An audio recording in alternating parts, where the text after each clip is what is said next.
तो अजित पवार शरद पवार एकत्र आहेत की वेगळे?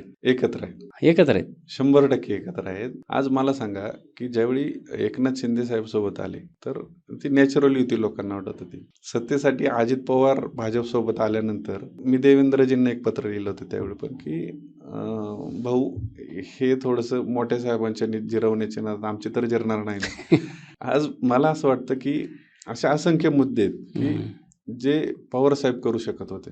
आज आमच्या ठिकाणी बऱ्याच जणांना असं बोललं जातं की बाबा जे विरोधक आहेत किंवा तुमची MIDC पवार साहेबांनी आणली, तुमच्याकडे रोजगार पवार साहेबांनी उपलब्ध केला. आम्ही पण मान्य करतो ना त्या गोष्टी. ठीक आहे, केले पवार साहेबांनी. नाही पवार साहेब नसते तर तुम्ही इथं नसते. अरे हो मान्य, पण एकच गोष्ट किती वेळा मिरवणार तुम्ही? कुठंतरी मला सांगा, मग हिंजवडीत उद्योग आणले म्हणून आम्ही जगतोय आणि तिकडचे लातूर उस्मानाबादचे लोक काय मेले का तिकडचे?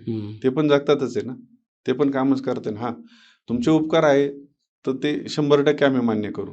पण तुम्ही एकच मुद्दे 10 वेळा फिरून आणणार तर त्याला काय अर्थ नाही.